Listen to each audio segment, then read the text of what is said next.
Hello and welcome to Alyssa Jean's Reviews, and this is my review for Star Trek Lower Decks Season 5, Episodes 6 through 10, with some thoughts at the end about the season as a whole.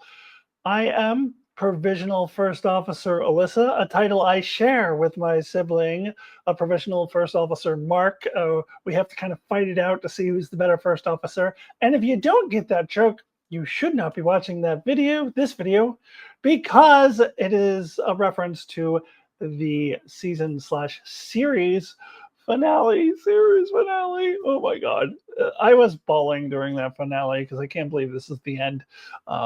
What joy this show has brought me. I don't want to do too much of a preamble because I'm going to have my thoughts at the end of this video about the season and a little bit about the series as a whole. But this show, season 1, premiered, I think, a week or two after I started HRT and began my transition journey. And the very first video I did as Alyssa was a pre-recorded dual review with my sibling Mark from Enchantment of Eternity, where we got together and talked about, I think, season 1, episode 2, I think. So that was my very first video that I ever did as Alyssa. So it's kind of, Lower Decks has been a part of my journey. And I very much have grown with these characters and followed I'm tearing up a little bit even talking about it. So let me just get into the episodes. I already did episodes 1 through 5 in a separate video. So I'm going to get into episodes 6 through 10. And then, as I said, I'll give my overall thoughts of the season and I give a rating out of 10 for the season as a whole, and probably a little bit more on the series. All right, let's go ahead and just dive right into episode 6. Okay, let's get going with season 5, episode 6 of Gods and Angels. And it's really funny because IMDb had this listed as Of Gods and Angels leading up to the episode. So I just thought that's what it was going to be called. And one of my subscribers, Tyler, made a comment going, oh, well, maybe this will be like Cisco coming back as it's Of Gods and Angels, and it's going to be about the prophets. But IMDb had it wrong, and it was actually Of Gods and Angles, and it actually took them a day or two after the episode started streaming for them to correct it, but they did. But this, of course, goes right along with all the puns that they did in the episode itself, with the squares and angles and circulars and rounds, all those jokes that came all throughout the episode. I didn't write any of them down, so I don't remember any of them, but I remember some were like eye-rolling, but some were really funny. But I did like the commitment to the gag. Like, let's just go all in. Like, no matter what, they just kept just cranking out these puns, and I am here for it. And I thought this idea of these species, the cubes and the spheres, was kind of interesting. I love when Star Trek goes outside the box a little bit. And also, just as I did in my written review, I've got to mention the line at the end where it just kind of cracked me up, where Ransom was like, oh no, they're combining the form of something. It could be anything. Oh wait, it's just giant cubes and spheres. They're not that creative. Like, just throwing that out there. Oh, that was funny. I don't know what else you would expect. I would have expected them to form giant cubes and spheres, personally. What do you think they were going to form? Voltron? But anyways, I got a kick out of that. I really do love Ransom. Even though they did a mischaracterization of him in a previous episode. I forget which one, but I talked about it in the other video. Anyways, getting into the heart of the story, we get another great character episode, which is what Lower Decks is really good at. So it's really cool to see Mariner as this mentor figure, because we can see just how far she's come from not only episode 1, season 1, but also even from like last season. She's done a lot of self-exploration, and this show is really focused on this character a lot, which is kind of a little bit of a complaint I might have a little bit later, but um, really focused in on this character and really have developed her well. And um, reminiscent of the Michael Burnham episode, episode 4 of season 5 of Discovery, where Michael Burnham meets her old self, and it's not the same thing because Mariner's not meeting her old self, but in a way she is, because she sees some of her old self reflected in Ollie, even if it is, not exactly the same thing. Um, so I thought that that was really interesting and really great character development for Mariner. And speaking of Ollie, this is new character we get, who is the daughter or granddaughter of, I think, granddaughter of Zeus, who supposedly is related to Apollo, who was the same Apollo being that the Kirk's crew, the original Enterprise and the original series, came across in the episode Who Mourns for Adonis. I still don't get why they just didn't use Apollo here. I mean, I guess because they wanted her to have lightning, and that's Zeus. That's a Zeus thing. That's not an Apollo thing. But I mean, I don't know. They could cut some line about how if you're a granddaughter, of a god, like your powers aren't necessarily related to your grandfather or whatever. She could still have had lightning, because Zeus doesn't make any sense because it was Apollo in that episode, and I believe they had said Zeus and all the other ones had left. They're gone. So it doesn't really make that much sense. But but that's not really that big of a deal. It's just something that I have to point out. Um, but overall, I really did enjoy this character and how Mariner saw herself in this character, and how Mariner was a mentor to this character. Um, and then realize at the end it was not quite the same thing, because she's trying to hide this secret. She's trying to hide her power. She's trying to blend in and just be normal. Um, and then her, powers end up being important, and especially in the finale. We do see her again in the finale, and I think maybe she would have probably have appeared in an episode or a season 6 rather. Sigh. But we do at least get her one more time, which I was happy for. Now, as for this B plot, I don't think it was terrible or anything. Certainly not in the same level of bad as episodes 3 and 4. The B plot's there. Again, go back to my other video to see what I said about that. But I do appreciate following Boimler's journey to emulate his alternate universe self, and all that stuff. And while I did enjoy some of the individual jokes of these scenes, I think the over idea of the plot of Boimler trying to make friends with a doctor, Dr. Katana, was a little bit too much on the silly side for my taste. And here is my complaint that I had alluded to earlier. Why is Boimler always the B plot and Mariner's always the A plot in this season? Like, what's the deal with that?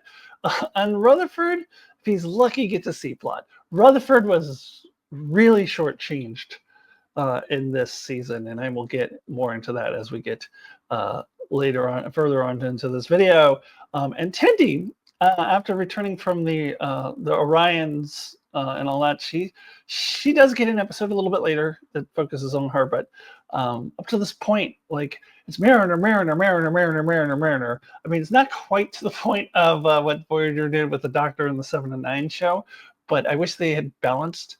As much as I loved this particular arc for Mariner, I don't know that we needed to get her every single episode.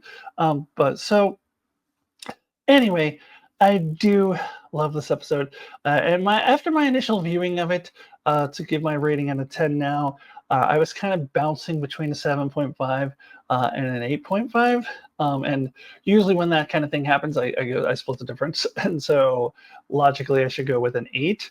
But as I thought on it more, I think that this episode is on equal ground with episode 4, which I gave an 8.5 to.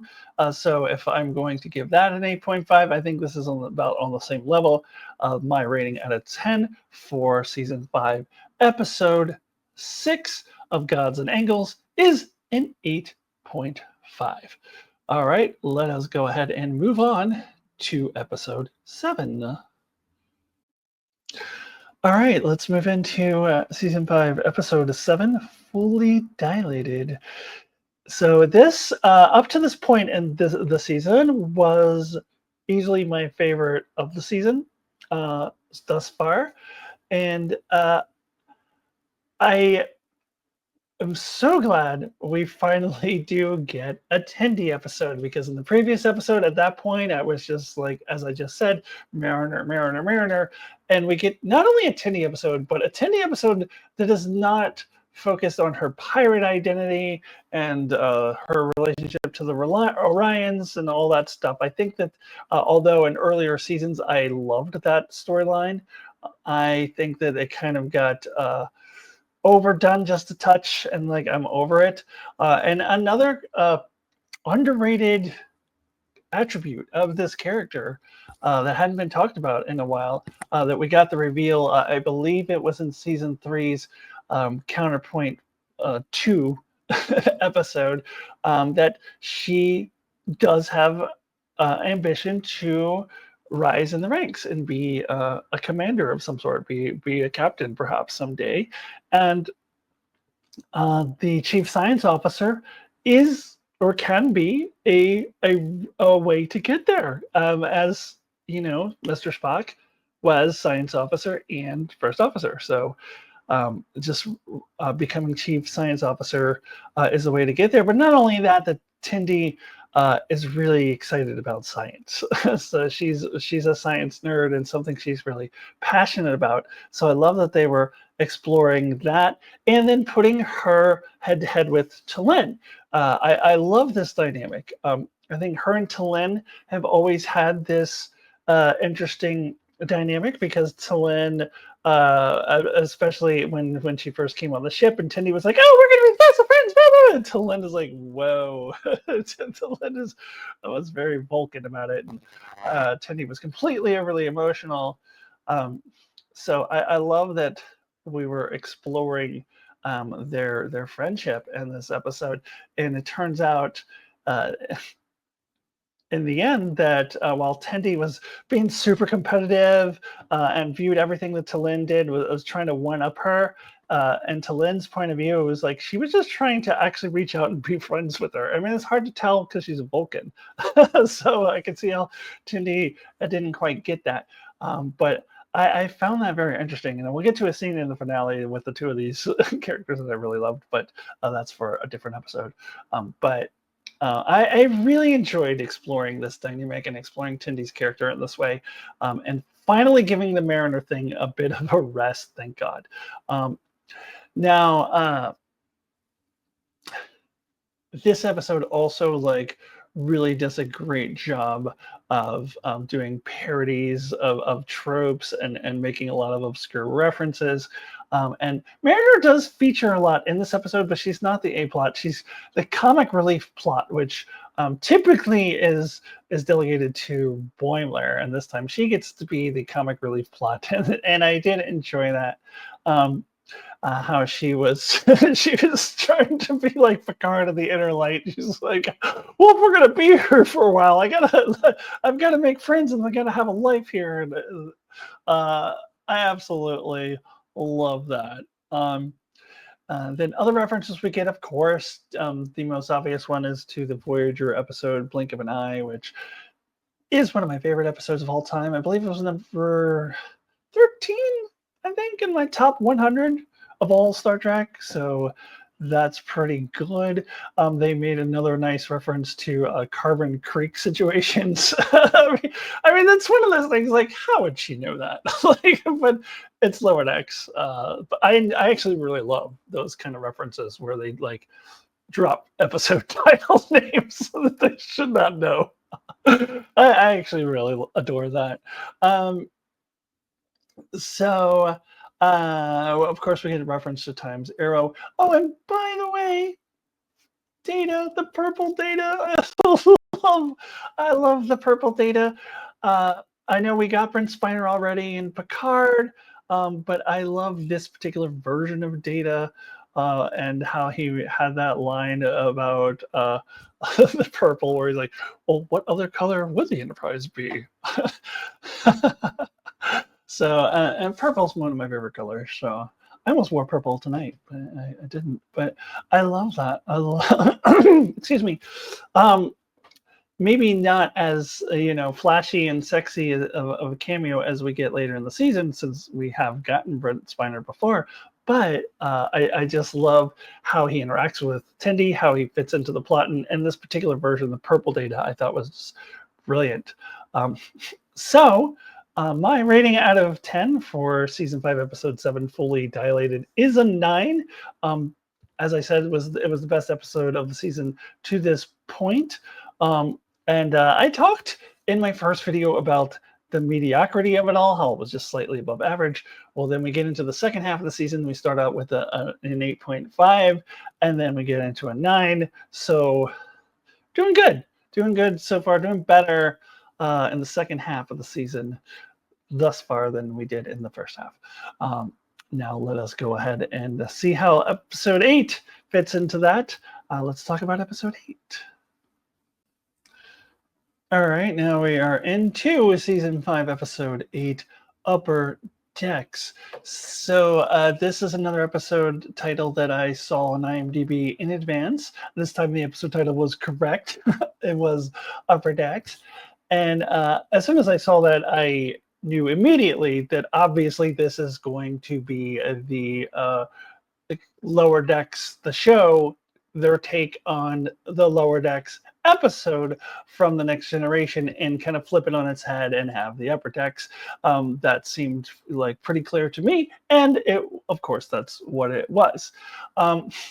Now it's hard, after having seen the whole season, to not get caught up on the fact that we get away from our characters for 2 straight episodes, from this one and then episode 9. But I'll get more into that when I get into episode 9, because watching episode 9 is when I hit that realization, because I didn't know that was going to be the case when I first saw this. So this one I was like, oh cool, we're getting another one of those episodes that focuses on characters other than our main characters, which in my written review I cited Wage Douche and A Mathematically Perfect Redemption as the 2 previous examples of this.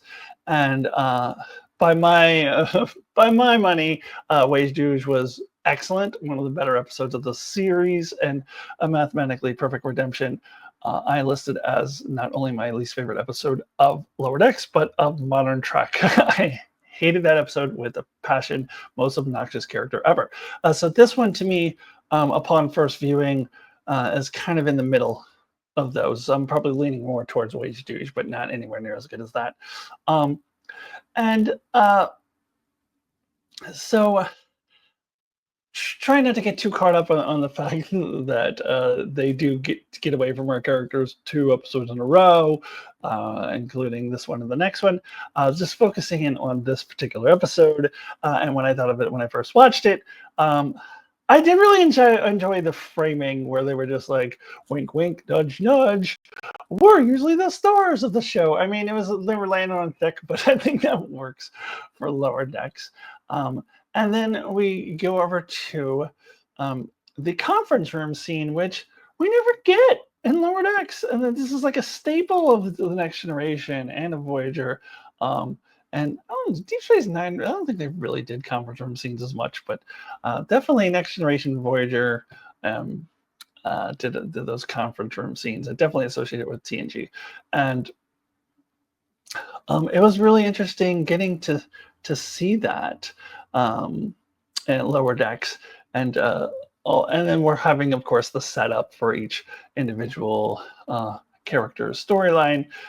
We get Captain Freeman telling Dr. Dahana that giving her that criticism about the pain threshold, and that sets her off. And then we have Shax doing his thing, and the Star says. So just as I did in my written review on Facebook, I'm not going to go into all the details of every single plot, because that would be a whole video in and of itself. But I did enjoy the Shax one. I thought the Dr. Dahana one was absolutely hilarious. The Billups one was just like over the top ridiculous, especially when that like computer comes to life and starts going after him just because of this one little tiny little minor glitch. But I loved it. I loved it because it was over the top ridiculous. And I love that like the Wrath of Khan thing where she was in that bubble and that ensign or whatever was like, I'm gonna get an axe, and he's like, the axe is for emergencies, and she's like, well, what do you consider an emergency exactly? So yeah, so that was fun. Um, Getting into a couple of the other ones I didn't like as much. The Captain Freeman one was fine. I was kind of bored with it. Captains don't like walk around all day watching ensigns do recitals. Like, and they're gonna say it's because she's a California class that they do that. Because certainly Captain Picard wasn't doing that. But no, I don't think that. I think captains, no matter what the ship is, have better things to do with their time than just going to different recitals and different plays and different things that ensigns are putting on. That's just dumb. So I don't know. I don't buy that. Um, I liked the ransom one even less. It was just dumb. I was it was just really stupid. And again, I do like Ransom as a character, but this was just dumb. Uh, I kind of, I like the idea behind it. Like it goes with his character that he's actually this really caring, like good character who wants to help foster growth in his underlings.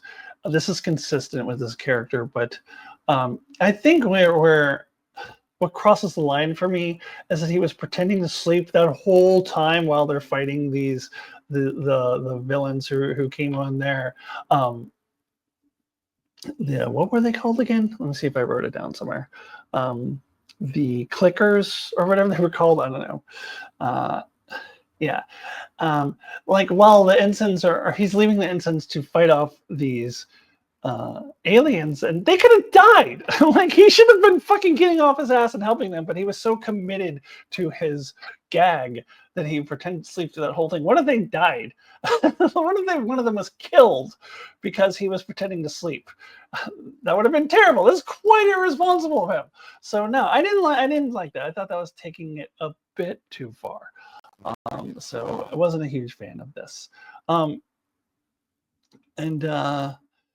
Yeah. By the way, this episode was called Upper Decks, but could have just called non-main characters. I know that doesn't fit the. It's not as clever, but there were a lot of lower deckers in this episode that just weren't main characters. We got the Delta shift and the Beta shift.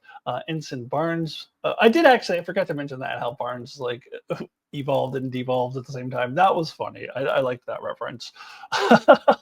um, but we get her. That ensign who was with Billups.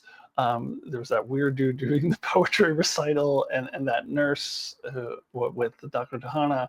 So those were all lower deckers, just not the usual lower deckers, but which is not a problem. I just like to point that out. So yeah, I did like those, like, were they called the clickers or something along those lines? um, which, I'm just like the characters in the show. I don't remember them. I don't remember who they are, which was the whole joke with them, that they were just trying to make a name for themselves. And I did not even remember that they did appear briefly in the season 1 episode Veritas. And I even watched that episode last year, but I did not recognize them at all. I love that they were just trying to like make a name for themselves.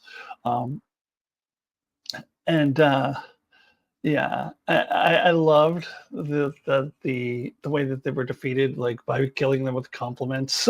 It's very kind of Monty Python-esque. So I really enjoyed it. Just a really silly way to defeat your enemy. So I enjoyed that one. So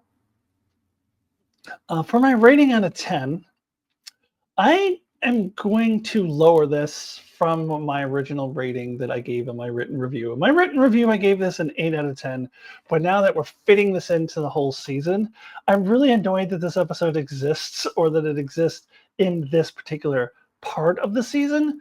But honestly, as much as there was a lot of it that I enjoyed, and certainly wasn't a bad episode by any means, if they had taken this one out and instead did a Rutherford episode, I think the season would have been much better off for it, because Rutherford is lacking in the season, as I said earlier. So my new rating, upon retrospect, out of 10 for this episode, Upper Decks, is a 7. So I'm deducting a full point on it once I put it into the context of the season. It's kind of, I mean, it was good. I enjoyed it. It shouldn't have been there. It really shouldn't have been there. Anyways, now let's get into that a little bit more as we move on to episode 9.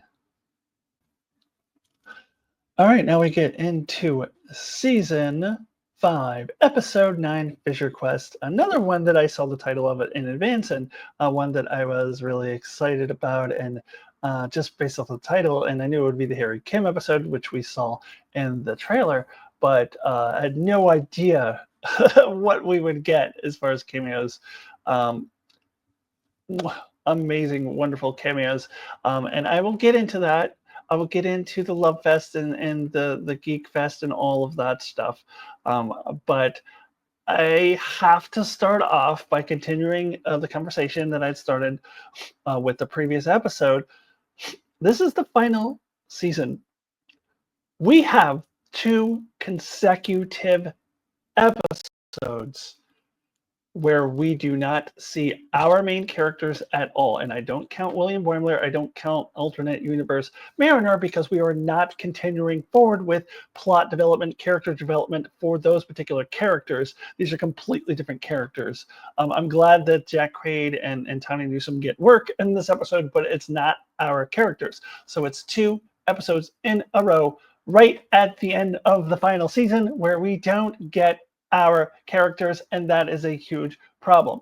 Now, I understand that when they wrote this, they didn't know it would be the final season, but I compare this to what Discovery did in its 5th season, and also they did not know it was going to be the final season.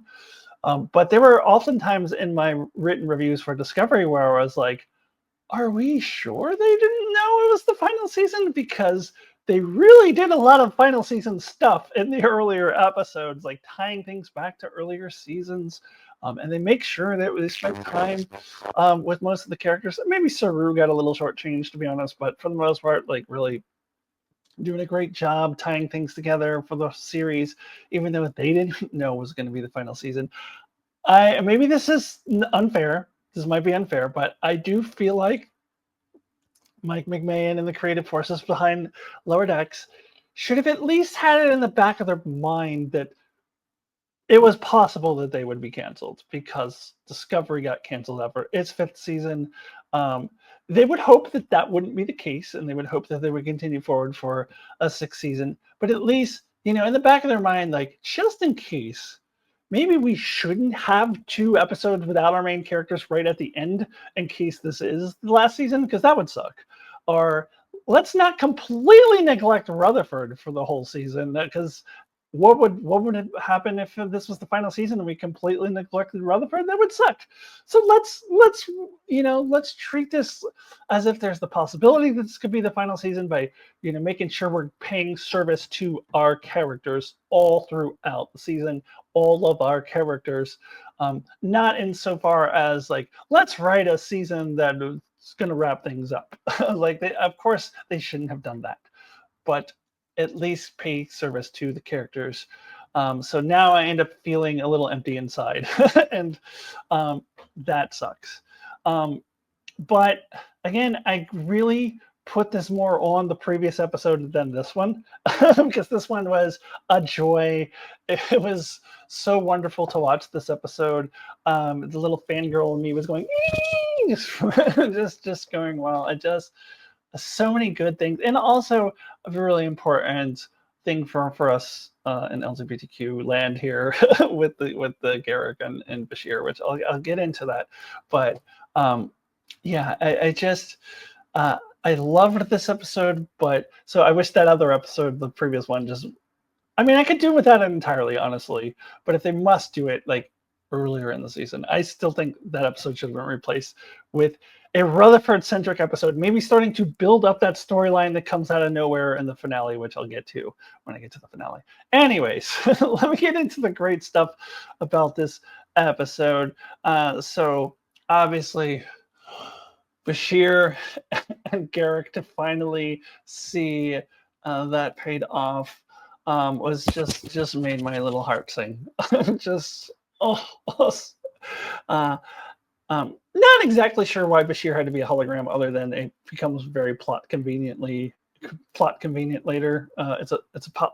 What's the words I'm looking for? It's a plot convenience later on when the hologram is able to help Mariner. But whatever, it's really cool, and I love their dynamics all throughout this episode. How they're kind of bickering about what universe they're going to be in, and then at the end, Garrick's like, "Yeah, I don't care. I'm going to end the universe." I'm like, "Why are you doing this the whole time?" And then this varying character with Garrick. So I just love this so much. And then to Paul, Sean Ferrick and Trek Culture just pointed out like what a big deal this was that T'Pol came in, because we never thought we would see Jolene Blaylock on Star Trek again, because for a while she was swearing it off that she wasn't ever going to do it again. But here she is. I would still love to see her in live action as an older T'Pol in the Stranger Worlds, because that character still could be alive at that time. I don't know how she's alive here, and except that with the universes, there's probably timey-wimey stuff, so I'm not super worried about that. And then, of course, we get the other character later, the chick from First Contact. Also, like, okay, timey-wimey stuff, whatever. Who cares? So having these characters, and then not just these cameos, but then throwing in like a Curzon Dax. That was a very interesting one, because it's not bringing back a legacy actor, but it's an interesting choice on the what if of this character. What if Curzon was still alive? I like that. I really like that. And then the Harry Kim thing was really fun to a point. I'll get into where it crosses the line in a little bit. But that was some fun.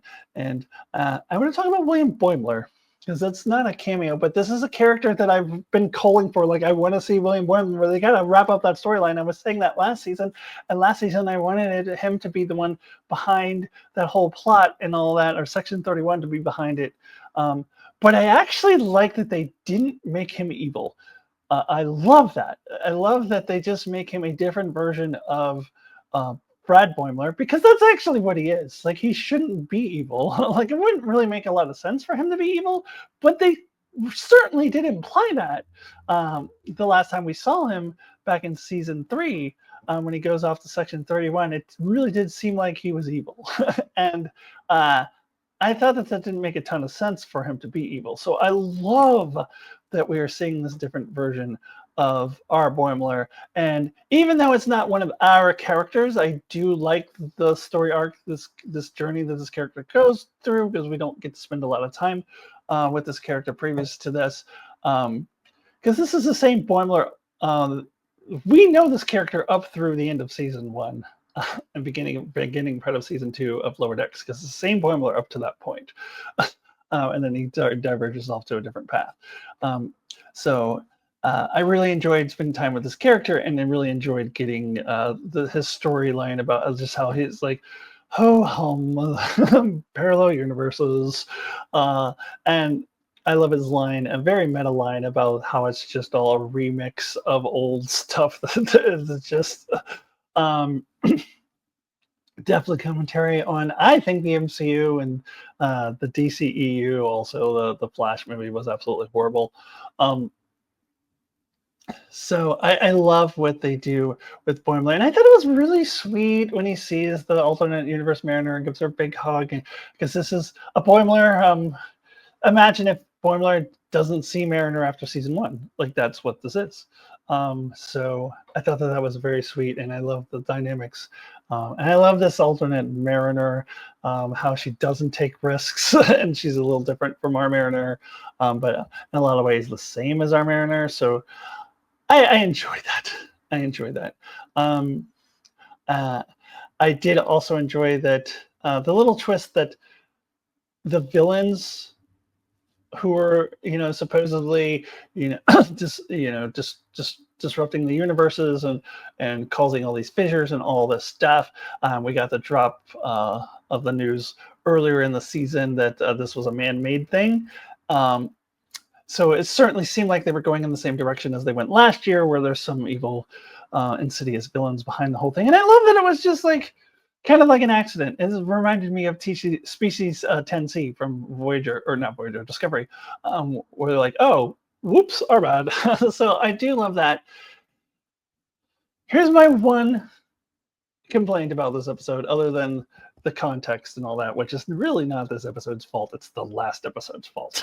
But my one complaint about this this actual episode, because they didn't have actual villains, they felt like they needed another one, and I felt that those alien, whatever those creatures were, those moopsy type things. There's even a reference to, at least they don't suck your bones out or something. Um, those things could have sufficed as a perfectly fine antagonist for this episode. I did not appreciate the Harry Kim thing. I just don't buy that this Harry Kim would basically go mad. He's basically acting like a madman. Like I get, and I don't think it was built up to it all. Like he's annoyed all throughout the episode about the ensign thing, which I get. But then he gets to the point where he believes he can take all of the Harry Kims back to his universe so they all get promoted. What kind of fucking sense does that make? He thinks that a whole bunch of Harry Kims are going to go and exist in Starfleet and all get promoted. Cuckoo, cuckoo. I mean, that's just insane. That's just absolutely just out there, and that was not developed at all. That comes out of nowhere. And to me, this is taking the ensign joke a bit too far. Like I feel like a little beaten over the head with the ensign joke. Okay, it was funny to a point. Honestly, just seeing it in the trailer was enough for me, like the ensign joke. But then to just kind of do it over and over and over again all throughout the whole episode and just really beat on that drum of Harry. Okay, we get it. He was never promoted. Ha ha. Yeah, we know. Okay. So to take it to the level of he's so obsessed with being a lieutenant that he's going to do this thing that makes no sense and take all these Harry Kims back as if they're all just going to get promoted in his universe, which makes zero sense. That's just taking it too far. So I do take issue with that, with all the joy and love that I got from this episode, and all the fangirling I did with this episode. One didn't bother me.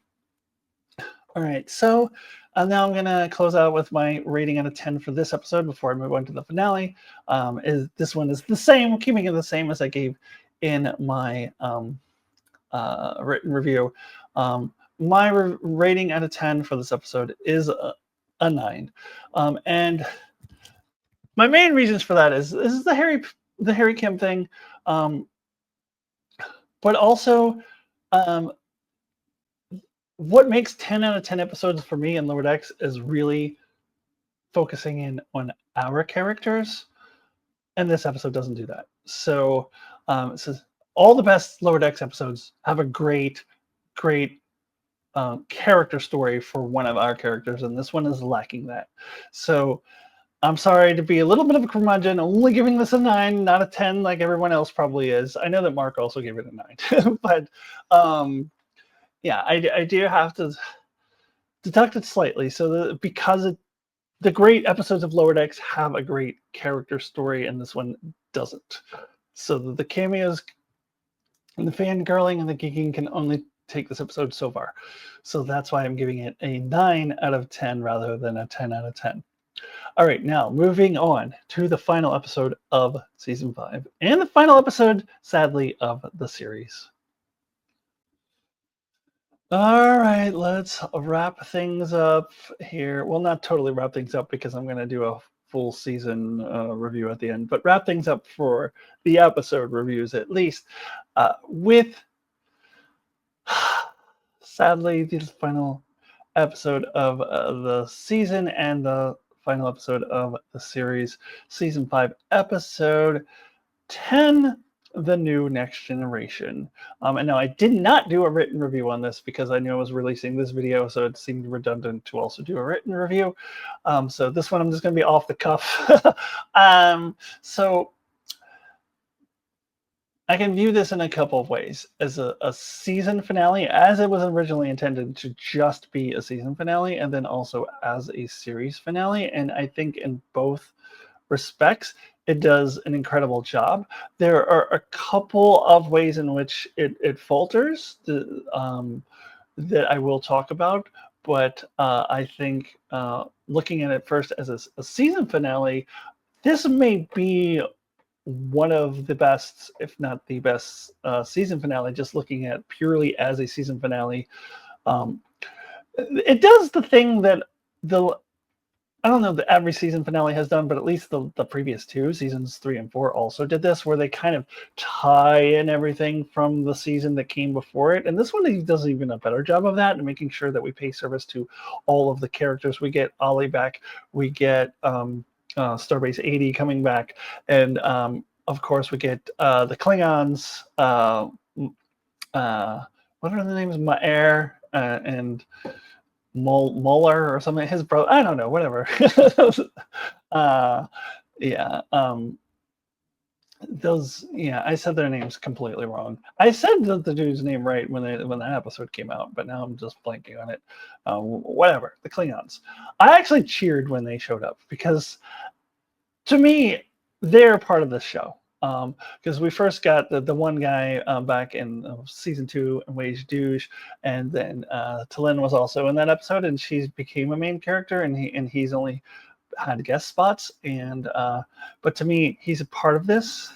So I cheered when they showed up. I'm really glad. It makes it worthwhile having an Osiris like mustache twirly villain, but you needed something. You need, that doesn't bother me anywhere near as the Harry Kim thing.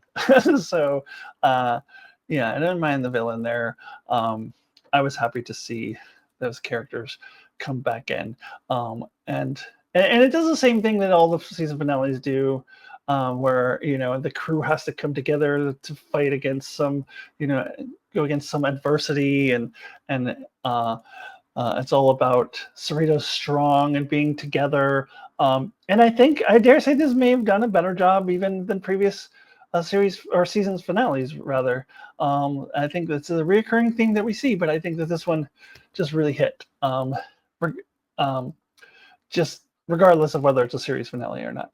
Now, as far as it being a series finale, I'm 99% sure that the ending montage and the little speech that Mariner gave was added onto it to make this feel like more of a season or series finale, and the whole thing with Ransom becoming captain and all of that.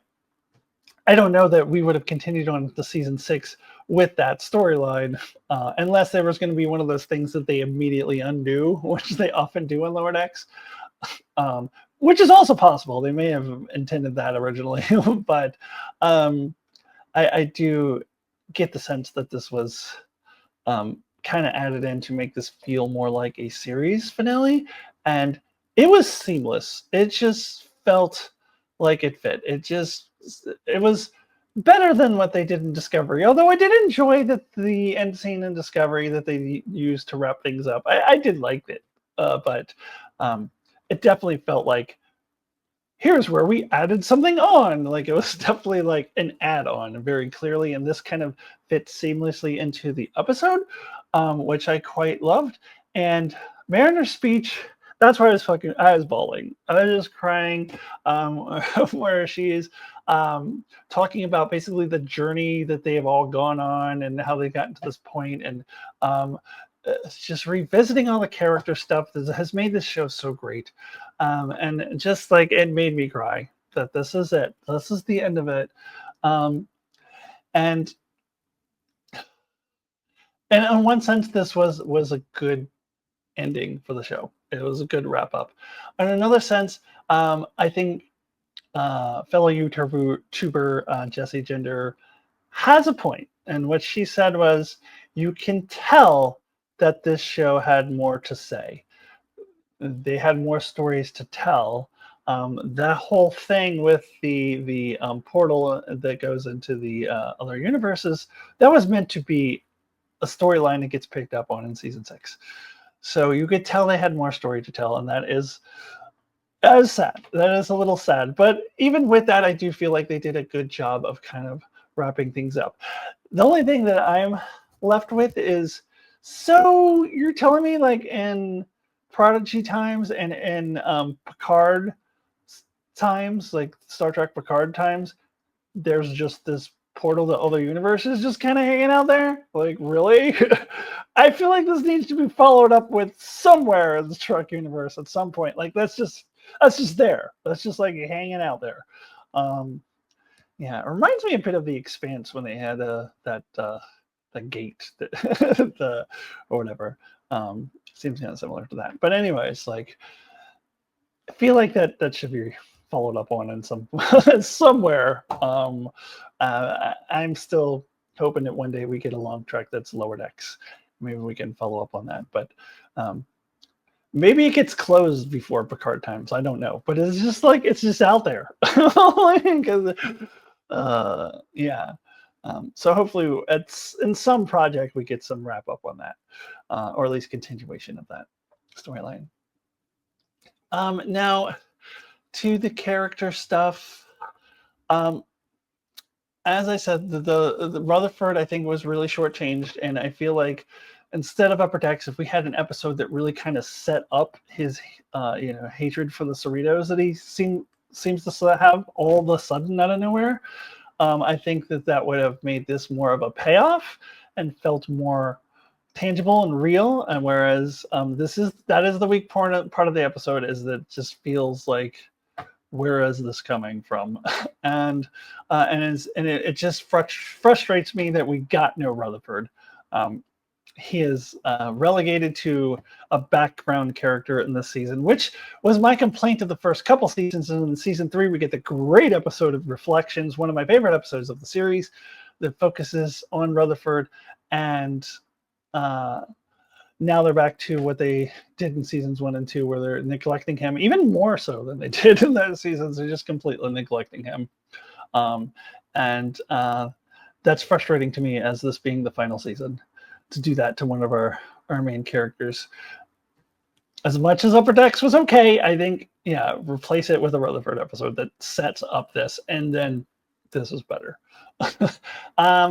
Now, as for the Boimler stuff, I did find it slightly disappointing, and just, again, I wish we spent more time on developing it, because he never really learned a lesson that it was like, I don't know, that he needs to just be true to himself and not try to emulate something else. I mean, he does destroy the pad, which is in order to protect Mariner, which shows that, his friendship with Mariner is more important than his pursuit to be like this other Boimler, which I do appreciate that. So I don't hate it. It's fine. I don't have any huge complaints of it. Maybe I was expecting just a little bit more as far as him learning that it actually isn't like the best idea to just simply try to emulate someone else, and that wasn't quite fit in there. So, but yeah, it's fine. I don't have any huge complaints. It's fine. So overall, though, I this finale made me cry. I did think it was a really strong finale, both as a season finale and as a series finale. I'm really struggling with this rating. In a lot of ways, this could be a 10. But my frustration with Rutherford not being serviced well, and again, the previous episodes just not servicing our characters well enough. Actually, our characters, I think, overall, is almost made up for in this episode. But Rutherford, in particular, have a problem with. Oh my gosh! Before I get into my rating, I have to mention. I'm sorry, I'm gonna take a little sidetrack before I give my rating out of 10. The Tindy and T'Lyn coming together. Everyone else is pointing this out as like being like Dragon Ball Z or being like anime. first thing that comes to my mind, this is the Gen Xer that I am, is Wonder Twin powers activate from Super Friends. That's immediately what I thought of. Like, but I didn't watch Dragon Ball Z and I don't watch anime, so that's probably why that's what came into my mind. Was anime like, but it's a resolution to that episode 7 episode or storyline that I loved, and I love these characters coming together because they're kind of arguing all throughout the episode, and that I love that too. So a lot of things that I loved. In a lot of ways, this was a really great finale. The Rutherford thing bothers me. So what I've decided to do is just shortchange it just a touch, and I'm giving this a 9.5, so almost a perfect 10. The other reason I don't feel like I can give this a 10, because if I do, then I feel like that puts it in the conversation as a great series finale. And I don't think it is because of those reasons that I discussed. So I don't think it's like one of the all-time greats, but I think it's a really, really strong one. So it just falls a touch short of a 10 for me. And it is the highest ranked episode of the season, though. So by default, it is my favorite episode of the season. I would put episodes 7 and 9 right behind it. So the second half of the season does eclipse the first half of the season that I was complaining about. With that, now let's get more into a wrap up of the season, and I'll give my rating for the season as a whole. All right, let me wrap things up here with my overall thoughts of season 5, and then I'll touch on my overall thoughts of the series as well. If I have the energy, maybe I'll do a whole other video. I wouldn't count on that, but I could fill a whole video with my thoughts on the series. Anyways, so as I had said in my previous video, the first 5 episodes, I was feeling very mediocre, and it definitely picks up in the second half of the season. In the final 4 episodes, I've got 2 9s, a 9.5, and an 8.5 out of the final 5 episodes. So that's pretty good. So I definitely liked how it picked up. But I still have the same issues that I talked about with not spending enough time with Rutherford, and even with Boimler, and just spending a little bit too much time with Mariner this season, and then having those 2 consecutive episodes where we don't have our characters. Now, I was thinking about whether that would still bother me if this wasn't the final season. And I would say that it wouldn't bother me as much, but it would still bother me a little. Because come on, we're in season 5 now. Let's do service to all of our characters. So even if there was a season 6, I think I still would be like, where's Rutherford? Except in that case, I would be like, well, we better be getting a heavy dose of Rutherford in season 6 is what I would be saying. So the fact that it's the finale, the final season, and that we spent those 2 episodes, 8 and 9, consecutively without any of our characters and not servicing Rutherford enough, not servicing Talent enough, by the way. I haven't mentioned that. Yeah, with those things, with this being the final season, it really stings extra hard, but it would still bother me a little bit if it wasn't. And it's just interesting that if I look at my ratings of each of the episodes, this is the first season, since I did not give any 10s here, the first season of Lower Decks where I did not give out any 10s. But it is also the first season of Lower Decks where I did not give a rating lower than 6. The lowest rating was episode 2 that I gave a 6 to. So it kind of goes along with what I was saying in the first video, that there's a lot of a mediocrity and just slightly above average, although it does pick it up in the second half of the season. So where I land with all of that is that I can't say that this is quite on the same level as seasons 3 and 4 for me. So if you recall, I gave each of those seasons a 9 out of 10. Therefore, my rating out of 10 for season 5 of Star Trek Lower Decks is an 8.5. So just behind those 2 seasons. There was a lot of great stuff, especially in the second half of the season.